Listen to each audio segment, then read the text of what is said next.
it means a lot to me, and that's why I was brought in here. I want to win with this team more than anything in life. Mr. Biased, why do you have a picture of Nico Harrison behind you? Yeah, good question. We put a picture of Nico Harrison here behind me just as a reminder. Just as a reminder. Some people like to bury their failures. We like to embrace them.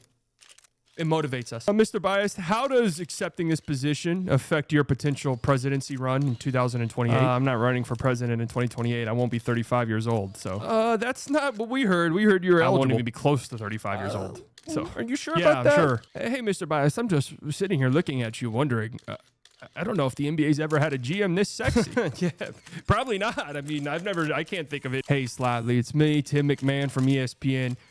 Luka Doncic still has you blocked on Twitter. How do you expect to be a general manager of an NBA team when NBA players are blocking your social media? The moment I stepped in here, I knew the first thing you were going to do is be on some bullshit.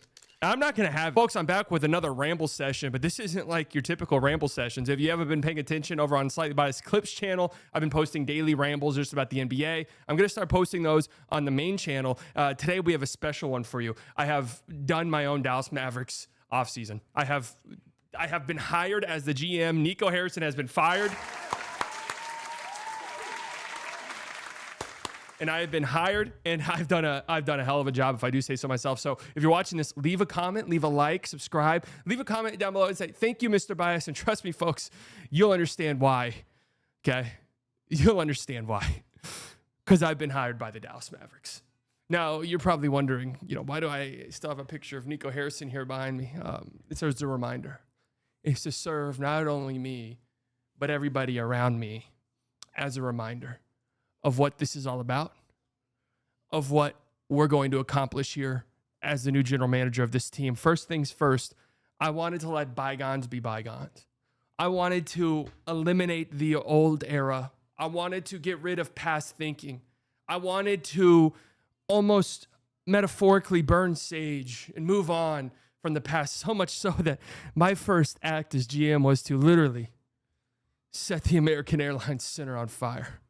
Burn it all down. Burn it all down. Huh? What do you mean it's illegal? No, I know it's a real fire, but it was a metaphor. It was a metaphor. I was metaphorically. Well, yes, it's a real fire, but I was doing it as a metaphorical thing. Going to jail? Okay, that's fine. I would like to publicly apologize to the Dallas Mavericks organization, to the American Airlines Center, to the city of Dallas for my actions. I promise you I'll make it all up to you as your general manager of this team. Now, what's my first order of business, you might wonder? Well, as a GM, of course, it's all about back alleyway deals. It's all about building relationships. It's all about tampering. It's all about putting yourself in the mind of free agents and players who are under contracts, even if they're under contract, even if it is against the rules, because we're going to bend the rules. And I've had plenty of back alley meetings with players and coaches across the league ever since I stepped in as general manager. Why is it in an Asian alleyway? I'm not entirely sure. But that's just where I like to operate. Little Chinatown in Dallas. You guys don't know that place? It's where I like to operate. The first back alley meeting I did have was with Luka Doncic. Hey, Luka. Yeah, how's it going, Slightly? It's good to see you again. You still have me blocked on Twitter, I got to say. That's a little weird. But look, man, I just want to let you know, Nico's gone. We've sort of moved on. You've got your extension eligible in August. Look, if you're not liking what you're seeing there in LA, that door is always open for you. Just letting you know that. I want you to spread your wings and fly like the beautiful butterfly you are. But just know that door's open. Okay, that's amazing. Thank you. You're welcome. That wasn't the only back alley meeting I've had, folks. Good to see you, Bron. Look, you guys aren't going to win shit over there. Sorry to say it, but you guys aren't winning shit. Who's going to be your starting center next year? Clint Capella? Who are you going to get in free agency this year? Clint Capella? Come on. The door's open for you. We'll figure out a way. And also, it would just be hilarious. Spoelstra, look. We like what we have with Jason Kidd. Truth be told, we do. If you ever get a little bit upset or annoyed with what Pat Riley's got cooking, just a little upset with the Heat culture side of things, let us know. We'll work something out and we'll make something happen. And this last one, it pains me. I love you, Cade Cunningham. Dallas, Texas, stand up. I still have a broken ankle. Sit back down and stay sit down. I love you on the Pistons, and I would never want to rip you away from a city like that, from a fan base like that, and a franchise like that. But just know that door is open. And if for whatever reason down the line, you feel like you want to move on, it would mean a lot to us if we were at the top of your the top of your list that you're considering. Just something to think about. That was my first order of business. Back alley deals. Trying to get myself in the mind of free agents. But of course, it's only part of the job. I got to take care of business here in beautiful Dallas, Texas, which you see behind me, right off of Lake Lavon, where my office sits, looking over the beautiful ocean views of the Sea of Dallas, Texas. Many people don't know it exists. It does. You have to have private access, which I do have. Our first order of business is GM. First things first, Kyrie Irving. We need to figure this out. Kyrie Irving is going to be a free agent, more likely than not, this offseason. He has a player option. Of course, he has the torn ACL, which does complicate things quite a bit.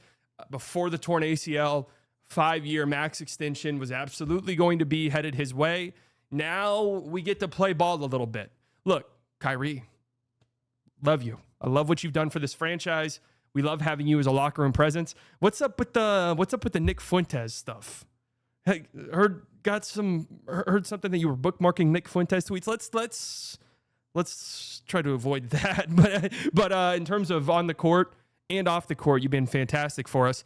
You are 32 years old and you're coming off of a major knee injury, and because of that, I don't know if the Supermax is on the table for you anymore. We're gonna have to play ball a little bit. Next time we see you on the floor, you'll be close to 34 years old, coming off of an ACL injury. Okay, sound good? It does sound good. Great. First order of business, we're signing Kyrie Irving to a 3-year, $120. That's it. 3 years, $120 million extension for Kyrie Irving. Maximum pay raises each year. So year number 1, $37 million. It is going to give us some space to operate. You guys will see later on. So thank you, Kyrie Irving. We're happy to have you back, buddy. Yeah, we're happy to have this guy back on our team. He's in a lot of ways the leader of our team and has been in a lot of ways over the last few years. He's a real culture setter, and we've appreciated everything Kyrie Irving has done since he's been traded to the Dallas Mavericks, keeping it basketball and performing at really an all-NBA level is what he was performing at before he got injured. And we're incredibly happy to have him back. And yeah, there's some concerns about his injury. And yeah, with his age, with how he does, he's not like an explosive above the rim finisher, but he does rely on his quick twitch ability and his athleticism to beat guys and his quickness. And we're a little bit concerned about that, but ultimately we do. Ultimately, we think it's worth it, and we're very excited to have him back, and we're hopeful that we'll have him back around the All-Star break this upcoming season. So welcome back, Kyrie. It's good to have you, buddy. My next order of business here at the office. There's been some shit going on, and I've honest to God had it. I've been on the phone with Adam Silver. I've been on the phone with the league complaining about this because, frankly, it's getting a little bit ridiculous, and I've invited Leon Rose and James Dolan to my office to have a sit down because, frankly, I feel disrespected by you. I've told you that Jason Kidd's off the table, and I would like for you to respect me whenever I tell you that. So let me tell you again, because I'm not going to tell you again in a nice way. He's off the fucking table. So leave. Go away. How you guys enjoying the view? It's all good? I mean, beautiful. I know it is really beautiful. It is an ocean. No one believes me. I'm tired of the Jason Kidd saga. I'm tired of it. Oh, actually, the Knicks still do kind of think. The Knicks don't think shit. It's over and it's done with. I'm pulling the plug on that. There's nothing to think. Okay, matter of fact, Kidd, get in here. Looking great today. That little, man. You get that thing, you get it clean today? Yeah. You get it power washed? Nice. Look, I don't know what's going on here. If this is a ploy for you to get an extension, let's just hammer it out. Okay, I don't want this hanging over our heads any longer. You're the coach of our team. I actually am happy with what you have done since you have been hired. I think you get the most out of the team. I think the team plays hard for you. Let's hammer it out. Next order of business, Jason Kidd, we agreed to a 2-year extension on top of the 2-year extension you already signed a couple of years ago just to nip this whole thing in the bud. And I'm excited to have Jason Kidd back. Look, there's a lot of talk about Kidd, whether he's a good coach or not. Mavs fans have a lot of opinions about him. I personally think he's done a fine job. And one of the things I like most is the team plays hard for Jason Kidd. They could have very easily folded. I just can't. It's very shiny today. He's very shiny. The team plays hard for him. And I think in a lot of ways he has maximized his teams. We know how well the Mavs perform in the playoffs. And of course, a lot of that was on the back of Luka Doncic. But I also watched teams that were, performing much better than you would think considering their personnel defensively through the course of both of those postseason runs. So I think Kidd's done a fantastic job here. The team plays hard for him. It's a good atmosphere in the locker room. They could have very easily folded towards the end of last season and just mailed it in down the stretch, and they did not do that. And I think a lot of that has to do with Jason Kidd's coaching. So Kidd's here to stay. Knicks, go home. Leave us alone. Next order of business. We handled Kyrie Irving, who was eligible to be a free agent this offseason. We do have a couple of free agents, and just spoiler alert, we're going to let a lot of these guys go. But a big order of business for us is handling a couple of very important role players that we traded for a year ago who are now extension eligible and, quite frankly, deserve to get paid. They've been that good. They've been that good for us. First and foremost, PJ Washington. How you doing, man? It's good to see you. You've been a very important player for us, okay? And I think even though there is a log jam at the forward position and just in terms of bigs and forwards in our front court, I do think you play a very important piece. You're a very important piece for us, even if, and I'm just going to be honest with you because you deserve that, even if it does mean coming off the bench in stretches, you are an important player for us. We love your physicality. We love your size. We love the three-point shooting. We love the ability to put it on the floor. We love how physical you can play at times. And because of that, we are going to extend you at the maximum number you are allowed to be extended, which is 4 years, $88 million for PJ Washington. You deserve it, pal. You deserve it, huh? Let's go to the tiki bar down here and get a couple pina coladas on the organization. How about that? Yeah, look, $22 million a year might seem like a hefty price to pay for a guy like PJ Washington, especially, like I said, with the front court logjam the Mavericks have. But look, we think he's a good player, and we think he deserves that money. And hey, cover your ears. Let's cover your ears because I don't want you to hear this, okay? It's very easy to trade. He'll be a guy that's very easy to trade on a tradable contract that could actually help us out with salary matching purposes down the line. Okay, we're good. So we're happy to have PJ Washington back. And again, there might be a world where he comes off the bench to start the season. We don't know. But we think that's perfectly fine for him. And he's a guy who will probably be in our closing lineups every single game. And he's just continued to get better and better as a player. And he's just a winning basketball player who stands on business. It's not clocking to you. It's not clocking to you that I'm standing on business, is it? No, it's not, PJ Washington. Let's deal with our next order of business because PJ wasn't the only great role player who is extension eligible this summer. Of course, I'm talking about Daniel Gaffford. Daniel, have a seat, buddy. Have a seat. Look, we think you've done fantastic here. We don't make the NBA Finals without you. We traded a first-round pick for you for a reason because we think you're worth it. So much so that I think it's a disservice to you for you to not explore what's out there. Look, I'm just going to be upfront and honest with you, okay? Anthony Davis, I know he likes to say he's a 4. Let's get serious. He's probably going to play a lot of 5 minutes. Derek Lively is young. Frankly, he's better than you right now. I would never say that to your face. Frankly, he's a little bit better than you right now, a little bit more impactful than you right now, although you are a very good and impactful player. But he's the future of the position for us in a lot of ways. And with a free agency coming up for you, you do deserve starter minutes. You do deserve starter money because you are an NBA starter. That's how good you are. And as much as I appreciate the stretch that you had earlier in the season when Derek Lively was out with an injury and Luka was out, and you played out of your mind for a 20-game stretch before hurting your knee because we were playing you 35 minutes a night, I think because of that stretch and how well you played, I think you deserve to go out and explore your options.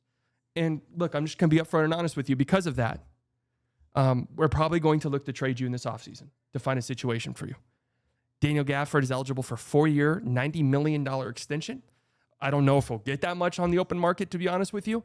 But the reality of the situation at hand for the Mavericks is it doesn't make too much sense to pay him that. It just doesn't. You'll be paying a third string center who's not going to close games for you and probably not going to get a lot of playoff minutes, that much money. It just doesn't make sense. As much as I like Daniel Gaffford as a player, and I do, I really do. I've said this a million times. If there were team awards at the end of each season, Daniel Gaffford would have won most improved player for the Mavericks. That's how good he was. Okay. That's how good he played. Again, that stretch without Lively was so incredible. The 10-game stretch where he was averaging like 20 and 12. And yeah, with the injury concerns with AD and the injury concerns with Lively, it would be nice to have that.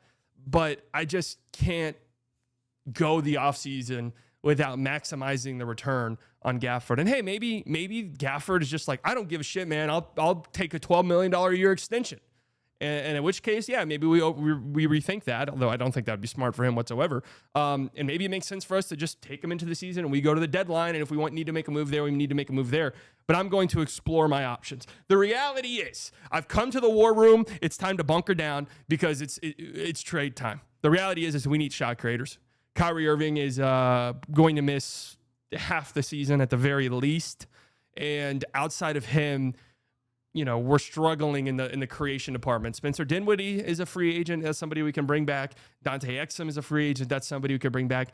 Neither of those guys really get it done for a team that wants to contend and wants to compete.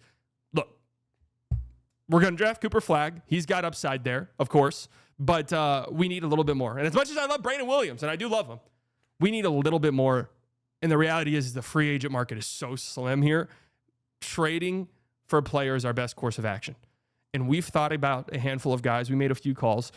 Guy number one that we've considered, Colin Sexton, combo guard from Utah. I've thought about Colin Sexton quite a bit recently, and I actually do think Sexton is a guy who could get traded to a team, and people around the league would look at him playing for a team that's actually trying to win and say, oh, shit, I forgot. I forgot how good Colin Sexton is. I think that's kind of the vibe Colin Sexton gives me. And I would love to trade for him. I think there's also some upside there with Sexton where it's, he could handle point guard duties for us when Kyrie Irving is out, although him as a lead guard, I think leaves a little bit to be desired, but he can handle point guard duties when Kyrie is out. And when Kyrie comes back, he can come off the bench. And there is even some lineups out there where you could have Sexton and Kyrie playing alongside one another. He's making $19 million this year, which makes contracts matching the salaries a little bit difficult. So, we talked to Danny Ainge. We tried to work some stuff out, tried to gauge, tried to feel the temperature a little bit. This was a trade that we kind of concocted, that we kind of thought about. The Hawks get involved. The Hawks have a trade exception from I think it was the DeJounte Murray trade that they can use. They have 2 first-round picks in this draft. They have a glaring need at center, and all reports are that they are interested in getting a center in the draft. Well, what if Malawak gets drafted? Or what if they don't like one of these centers, right? The Mavericks could trade Daniel Gaffford into the Hawks trade exception. The Hawks would send one of their first-round picks, 22nd overall pick, which would then be rerouted to the Jazz, and Jaden Hardy goes for contract reasons, and the Jazz send Colin Sexton to the Dallas Mavericks. The only problem with this is the Jazz already have 2 first-round picks. This is coming off of last season where the Jazz, how many first-round picks did the Jazz have last year? 2 first-round picks last year. The year before that, they had 3 first-round picks. So I'm not entirely sure the Jazz are all that interested in yet another first-round pick. And because of that, I honest to God don't know if they say yes to this. I think it could be reworked if it were a future first involved here, but I don't think Atlanta would be all that interested in trading a future first for Atlanta, and I am off on trading a future first. This was one of the things that I realized. So this trade is a no-go. It says success, but there's no success. This trade's a no-go because honestly, it doesn't make much sense to me from the Jazz perspective, unless they were going to package, because I believe they have the 21st overall pick. So this would give them 21 and 22. Unless they were to package 21 and 22 in an effort to move up a little bit more, I'm not entirely sure. Drafting 2 guys in the 20s is just kind of a weird thing, and a lot of teams don't even have the roster spots to do that. So this just ended up not being a realistic possibility. I then thought about Kobe White, sort of similar to Colin Sexton. I would say better than Colin Sexton, obviously, but this combo guard who, could be a lead guard for you in a pinch. I wouldn't necessarily rely on it, but is also somebody who could play off ball and be an off guard next to a lead guard. So somebody who could play on the floor with Kyrie and Kobe White at the same time. And obviously you have your defensive worries there, but it is quite interesting. And I really do like Kobe White as a player. I think he's a very special player. And in terms of somewhat realistic possibilities for the Mavericks, this one is high up there just in terms of quality and how good he is. The only problem is this going to be expensive? And me and my team, my assistants, which there are none, it's just me by myself entirely and a few unpaid interns here and there that are making $0 because all the money needs to go to the scouting department, to the training staff. Like, I don't have money to pay interns. Like, are you out of your fucking... I think they're not making any money here. I've decided that I cannot give up future draft capital this year. I can't. Unless something crazy comes my way. I cannot, in good faith, give up any future draft capital. It doesn't make much sense. And beyond that, the returns for me, I like Kobe White quite a bit. I have to be honest. I don't think he's like such a ginormous needle mover that he's pushing us into contention, complete and total title contention. And if that's the case, I just cannot do it. So because of that, I'm out on Kobe White, unless he ends up being much cheaper than anticipated. Lonzo Ball, I considered, and I love the idea of Lonzo Ball. The idea of Lonzo Ball is great. $10 million is his contract, so it's not even that difficult to trade for, to match salary. It just kind of goes back to what I said with Kobe White. I'm not sure what the reality is that if I'm trading Gaffford, I want more than Lonzo Ball. I want a pick or something. And I'm not sure the Bulls would be all that interested in that. If the Bulls are just like desperate for a center for whatever reason and would trade Lonzo and the 12th overall pick for Gaffford, okay, yeah, then I'm listening and I'm in. But I don't think they would do that. And I'm not all that interested in trading draft capital for Lonzo. And here's the sad reality of the situation that I found myself in as the new GM of this team that took over after a circus clown show was here, is I've got 1 second round pick to work with. One. So it's hard for me to find the framework for a Lonzo trade. Cole Anthony just got traded. I'm not sure if the Grizzlies are really all that interested in keeping him, although they might be. Kind of a similar thing here. He's making $13 million. Cool, we can trade Gaffford for him. I would want much more than that for Gaffford. I would want at least a pick, and I'm not entirely sure why the Grizzlies would do that at this juncture. So because of that, I think Cole Anthony is off the table. And also, I like Cole Anthony. I think he's fine, but I'm not similar to Kobe White. Kobe White's much better than Cole Anthony, but I don't think Cole Anthony is like really moving the needle for me in a serious way. And I also thought about the grandpaps. We gave the grandpaps a tour of the ocean. We let their grandkids play in the sand and make sand castles. Marcus Smart and Drew Holiday, they're just too expensive. Drew is a pipe dream. We talked to the Celtics maybe about the framework of a deal in which we're getting compensated very, very fairly for the Gaffford and PJ potential trade, where we're getting Drew Holiday back. Maybe Gaffford goes somewhere else and the Celtics get PJ, and we're getting multiple future picks in return for this. It just ended up not working out. A couple years ago, I would have had a Drew Holiday trade done this second. We'd have sent it to the league office. Drew Holiday would be a Dallas Maverick.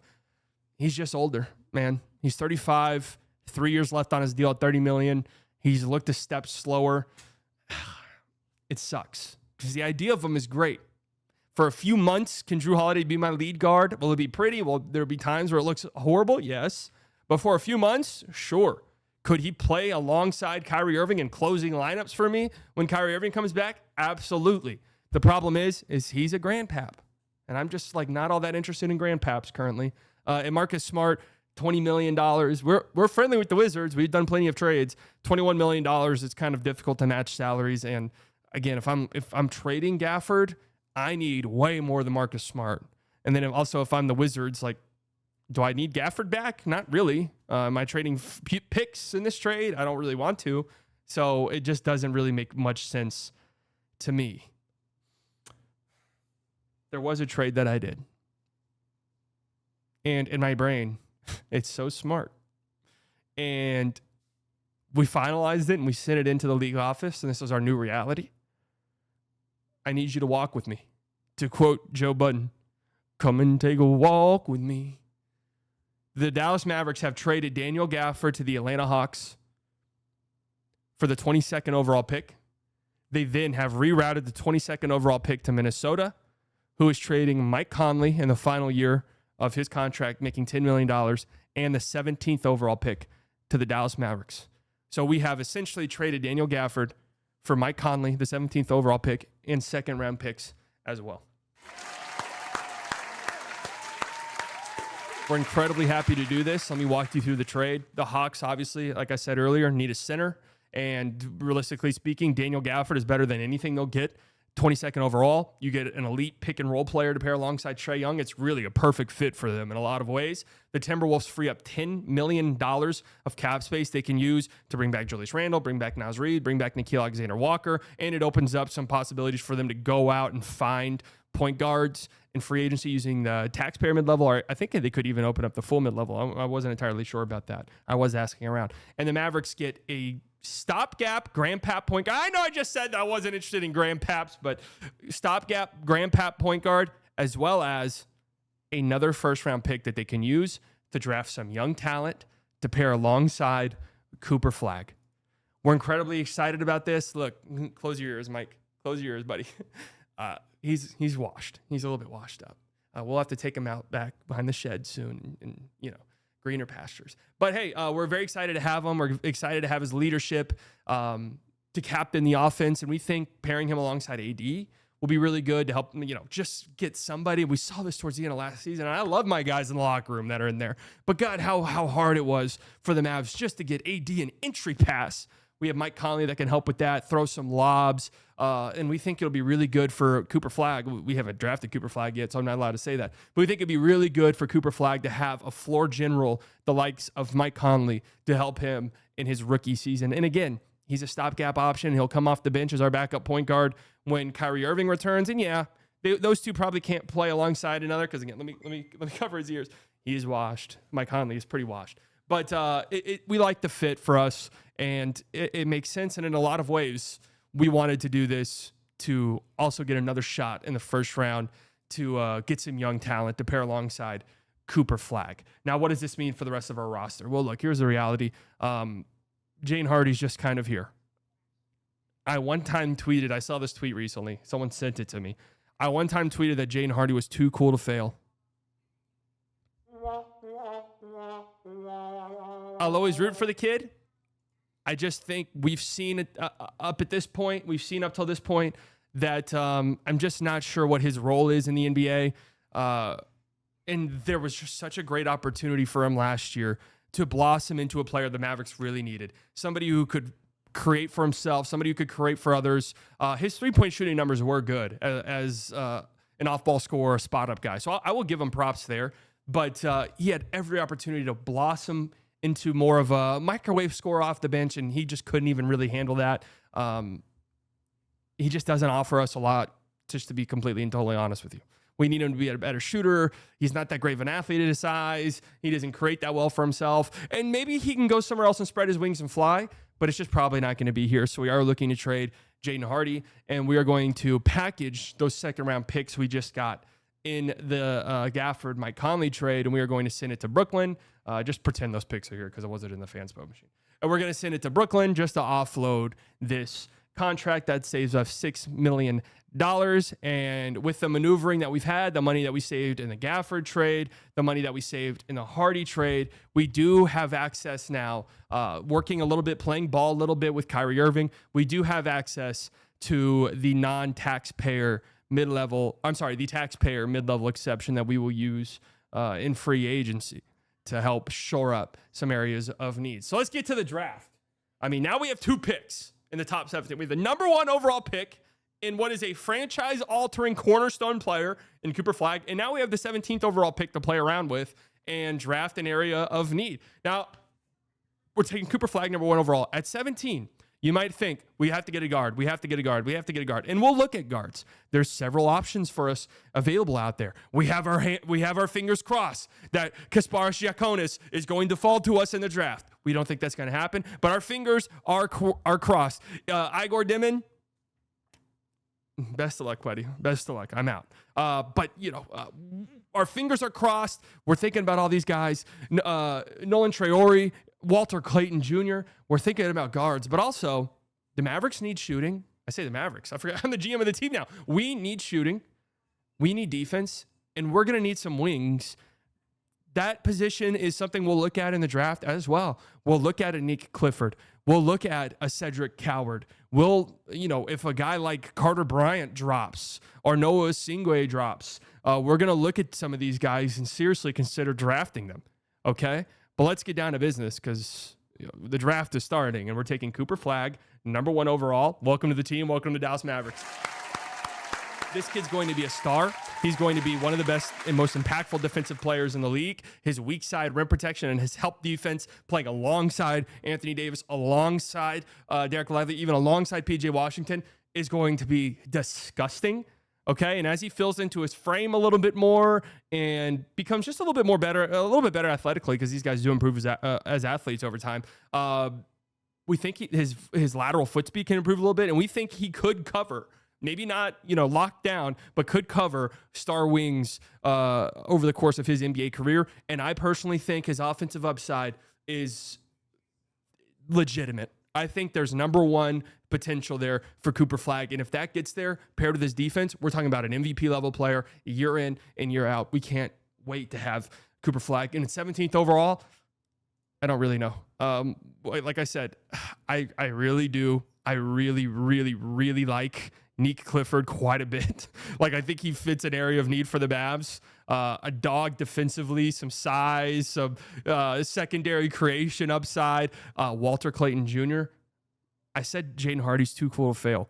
Walter Clayton Jr. is probably a little too cool to fail. He looks legitimate. I think I would probably draft him here 17th overall if he were here. Nolan Traore had a weird year in France. There's a lot of questions about him. Defensively, he sucks. I mean, I don't really get it, and it scares me because all of his tools and his size tells me he should be good defensively, but he's absolutely horrible from what I saw. And I have looked at these guys now. They're absolutely horrible. I'm the GM. I got to look at the rookies, right? His defense is terrible, but he's lightning quick first step. He has lead guard potential with his playmaking. It's that good. So at 17th overall, we take a shot. Cedric Coward has a ton of upside as a wing who could turn into, over time, a secondary creator and just be an absolute menace defensively. All of these guys are there for consideration, and why I liked moving up in the draft, because, we considered potentially just settling for this 22nd overall pick and not bring on Mike Conley's contract, but I wanted to move up to 17 so I could have my pick of the litter, my pick of some of these guys. And again, I do think Walter Clayton Jr. would be, which I did not think would be the case before I looked into these guys. But Walter Clayton Jr., I don't know. That guy shoots from 40 fucking feet every single time. So we're very excited to have Cooper here and whoever is 17th overall. Nico, get out of the way, man. We're very excited to have Cooper Flagg here. Look, we know it's been a topsy-turvy year. We know it's been an insane year. We know you guys are upset. I'm here to tell you all right now. And I don't want to put too much pressure on you, Cooper Flagg, but this kid's the real deal, okay? And this kid's going to carry this city for years to come. Years to come. Who else is doing it? Paige Beckers? Fair. Who else? Huh? Dak Prescott? The hell's going on over there? Last order of business. We have an open roster spot. We have access to the taxpayer mid-level exception, which is around $5.8 million. We've considered a lot of options. The guard options are pretty weak. I have to be honest with you. We thought about D'Angelo Russell as just somebody who could play make a little bit and shoot the lights out the ball, which is something that we need. We considered that option. We considered a Bruce Brown to be this guy who can handle some playmaking responsibilities and also just do some dirty work. We considered Russell Westbrook, but he told us he wanted to go back to Denver. We considered Grandpap Chris Paul to pair alongside Grandpap Mike Conley to have our Grandpap backcourt when Kyrie Irving comes back. But he decided he wanted to go to LA. We talked about Luke Kennard. We needed some shooting. Maybe Luke Kennard's an option. I decided to go with a player who's coming off of a pretty catastrophic injury, but is only 26 years old, and I think has the most potential out of any of these guys that I was thinking about to heavily outperform the contract that we're about to give him, and has every opportunity here to play himself into a much, much better payday next summer, and that is DeAnthony Melton. It's not the point guard. It's not a play initiator that you might think. Again, I just didn't fall in love with any of those guys. With DeAnthony Melton, I'm getting defense. I'm getting shooting. I'm getting somebody who can be this sort of secondary creator as well, and somebody who gives me a good amount of positional versatility and really gives me something I really needed, which was some. And with his injuries and stuff like that, it's probably taken a step back, but some point of attack defense, just something there. And we think DeAnthony Melton gives us that. 1 year, $5.9 million contract. He's going to have a great opportunity here to boost his value and hopefully come back next summer if he plays well. But, either way, we think he'll be really good for us, and we think he kind of fits what we need perfectly to a T. And somebody who knows, by the end of the season could be closing games. Because when you look at our shooting guard position, there's a need for shooting, there's a need for defense, and if he's back and healthy, this is somebody who could close games for us. He was playing very well for the Warriors before he got injured. This is somebody who's made money in his career. I think he's a good player, and he should be back from his ACL injury, and we should be ready to go. What an incredible job by me. Now, was it what you were thinking? No. I think this is a realistic offseason. I don't think the Mavericks are going to do anything crazy. If they trade back into the first round, I'll be ecstatic. That's like my goal for them. I want them to get another first-round pick badly because I think there's a lot of really interesting guys that they can get in the late teens and 20s, and I think there's very realistic avenues for them to get picks, right? I don't expect them to do anything crazy this offseason, and I said that at the trade deadline, and they traded Luka Doncic, so maybe I need to watch my words a little bit, but in my scenario here, the Mavericks would be entering the season with Kyrie Irving, who's injured, as their starting point guard. Their point guards would be Kyrie Irving, Mike Conley, Brandon Williams, and potentially the 17th overall pick, depending on what we wanted to do there. I'm telling you, I'd probably take Walter Clayton Jr., so it would probably be Walter Clayton Jr., Klay Thompson, Max Christie, DeAnthony Melton as my two guards, Flag, Marshall, Caleb Martin, and maybe the 17th overall pick if we wanted to go wing as my wings, Anthony Davis, PJ Washington, Omax as my forwards. We got Lively and Dwight Powell as my centers. Now, here's the problem with trading Gaffford. You might have noticed it right off the rip, is if something were to happen to Lively or Anthony Davis, which is very possible, Dwight Powell now becomes a very important fixture on the team again. But it all kind of goes back to, he deserves to get paid. Some team will pay him. And it just doesn't make sense for it to be the Mavericks. And so because of that, you do have to maximize the return. Now, maybe I'm sleeping on his value a little bit. The Hawks do have the 13th overall pick. Would they trade that pick for Gaffford? I really doubt it. But maybe I'm sleeping on his return a little bit. But I look at this team. I don't think this is a championship level team. And I'm going to be 100% honest with you guys. I don't know if there's a realistic pathway for the Mavs to turn into a championship level team overnight. I just don't. They pissed that away. Okay, with you know what. But this is a pretty good team. And if Cooper Flag looks like Cooper Flag, it is everything, even 90% of what we're expecting. He provides positional versatility. You could 100% have lineups where Flag plays the 2 and be just jumbo size. Flag can play the 4, and you can have AD at the 5. There's just a lot of different things you can do. And this will be a great defensive team. I mean, this will be a fantastic defensive team. There's still a lack of shot creation here.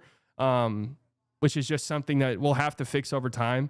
But again, there's not really something I think's all that realistic. And shout out to my guy, Mav CBA. He hooked me up with this. He was sending me these charts. So if you're wondering about the financials here, he's got it all right here. This is what it looks like with our final roster. We are $11 million under the second apron. We were able to use our taxpayer mid-level exception.